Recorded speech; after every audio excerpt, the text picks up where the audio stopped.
నిమిషాల్లోనే హాట్ కేకుల్లా అమ్ముడైన భారత్ పాక్ మ్యాచ్ టికెట్లు ఈ నెల 19 నుంచి ICC champions trophy Pakistan Dubai వేదికలుగా మెగా ఈవెంట్ ఫిబ్రవరి 23న భారత్ పాకిస్తాన్ సమరం చిరకాల ప్రత్యర్థులు దాయాదులు అయిన భారత్ పాకిస్తాన్ క్రికెట్ మ్యాచ్ లో తలపడితే అభిమానులకు లభించే వినోదం అంతా ఇంత కాదు.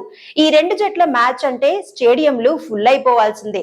తటస్థ వేదిక అయినా సరే ప్రేక్షకులు పోటెత్తుతారు. ఇప్పుడు అభిమానులకు మరోసారి భారత్ పాక్ క్రికెట్ సమరం చూసే ఛాన్స్ వచ్చింది. ఈ నెల 19న పాకిస్తాన్ దుబాయ్ వేదికలుగా ఐసీసీ ఛాంపియన్స్ ట్రోఫీ ప్రారంభం కానుంది. ఈ మెగా టోర్నీలో భారత్ పాకిస్తాన్ జట్ల మధ్య ఫిబ్రవరి 23న లీగ్ మ్యాచ్ జరగనుంది. ఈ హై వోల్టేజ్ పోరుకు దుబాయ్ ఇంటర్నేషనల్ స్టేడియం ఆతిథ్యం ఇస్తోంది. కాగా ఈ మ్యాచ్ కోసం ఐసీసీ టికెట్లను విడుదల చేసిన కొన్ని నిమిషాల్లోనే అయిపోయాయి. టికెట్ రేటు ఎంతైనా సరే వెనుకాడకుండా కొనేశారు. పాపం టికెట్లు దొరకని వారు నిరాశ చెందుతున్నారు. భారత జట్టు పాకిస్తాన్ లో పర్యటించబోమని చెప్పడంతో ఐసీసీ ఛాంపియన్స్ ట్రోఫీని హైబ్రిడ్ మోడల్లో నిర్వహిస్తోంది. భారత్ ఆడే మ్యాచ్లను దుబాయ్ లో నిర్వహించనున్నారు.